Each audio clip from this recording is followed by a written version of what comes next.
My name's Alex, and today is day 5 of my Ready to Change series. Today has been impeccable.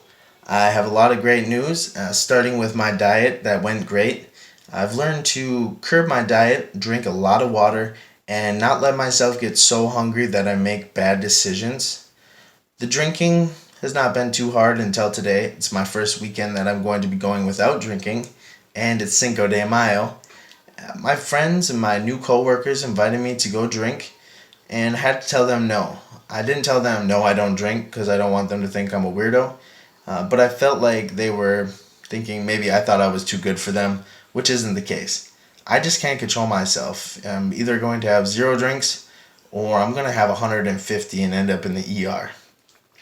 My fitness has been halted again today by my soreness.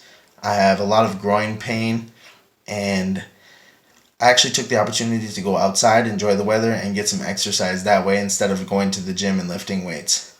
I'm going to have a chance to get started with that soon, but I'm in no rush. I don't want to hurt myself, and I have a long time, the rest of my life, to really express myself in the gym and get those results without hurting myself. As far as making $100,000, I've worked for the last 4 days straight. I'm looking forward to that paycheck here in a few weeks, and I got another job. This is another job that's like a CNA, the medication assistant, and it's going to fill in the gaps perfectly of the job that I already have. So hopefully I can be working every single day. You might think that's crazy. A lot of people ask me, how do you get jobs so fast, or how do you do it? So today what I'm going to do is give you a 4-step process that I use to get jobs. Last year I had 12 jobs that I worked at. That doesn't include the 20, 30 interviews that I did and applications that I applied, hundreds of them. But what I want to do is give you the 4 steps that I use. So the first step is to apply. The second step is to call back. The third step is to interview, and the fourth step is to do a second callback. So for the first step, what you want to do is create a resume if you don't already have one. Use your resources. If you don't have a computer, go to the library. Stop making excuses. Look up whatever you can, whatever attributes or skills that you think are applicable to you.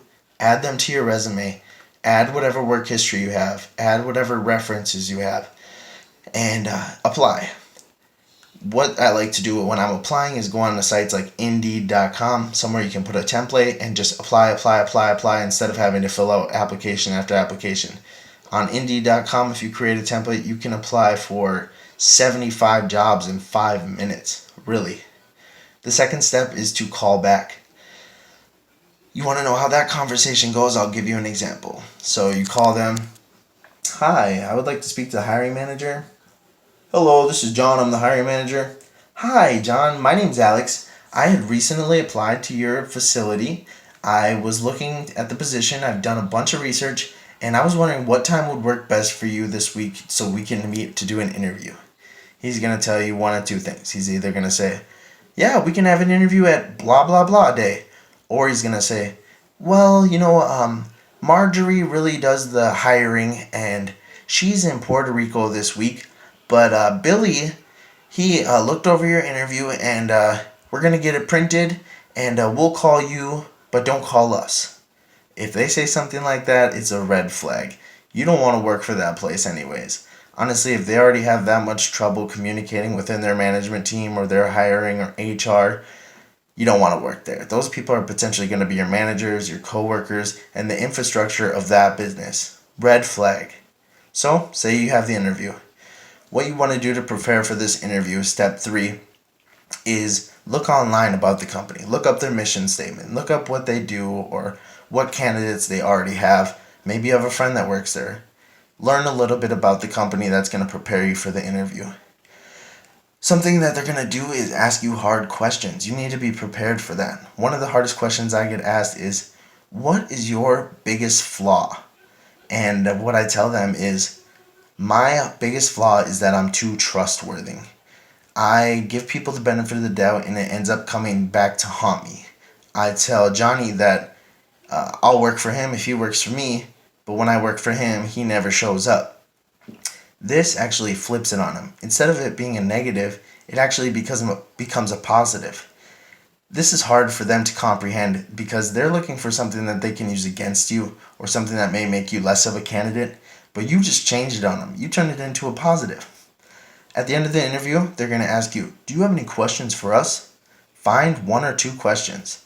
One question for sure is, when can I start? People are going to be flabbergasted. I mean, I've had a multitude of interviews, and when I ask them that, they're like, this guy really wants to work here. Oh my God.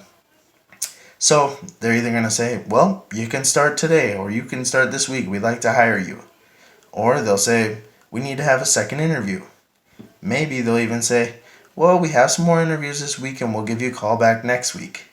So what you do is take the second interview, and either you want to hear you're hired, or they're going to tell you they're going to call you back. If they say that they're going to call you back next week, make sure that you're waiting for next week. And after the time that they said they're going to call you, if it's Monday, on Tuesday call them, and this is how that phone call should go. Hello, John. This is Alex. You and I had the opportunity to meet last week. I was so happy that I had the opportunity and the privilege to meet with you and discuss the job position in the interview. I was wondering if you had made a decision on the job position or not. He's either going to tell you, yeah, we'd like to hire you, or he's going to say, we've actually chosen another candidate. Now, this is rejection. This is going to be hard to take. Somebody's better than me? You got to be out your mind. But what I would say to him instead is, thank you so much, John. I've really appreciated the time to get to know you and the opportunity that I've had to learn a little bit more about your company. But one thing that I would like to ask you is, how can I become a better candidate for a job position? This is going to give you an opportunity to learn about yourself and to better yourself for the next interview. He may say, well, we noticed there was a couple mistakes, grammatical mistakes on your resume. He may say, the interview questions that you had, we didn't feel that you answered strongly enough. Maybe he'll even say that, just the other candidates were better than you, they had better work history. And either way, he's going to give you some advice that's going to help you for the next opportunity and the next job that you have. Don't put all of your eggs in one basket. Apply, apply, apply. Let them know you've applied for other places. You're not fully available to them and that you're a hot commodity. Don't take offense if they're not going to hire you.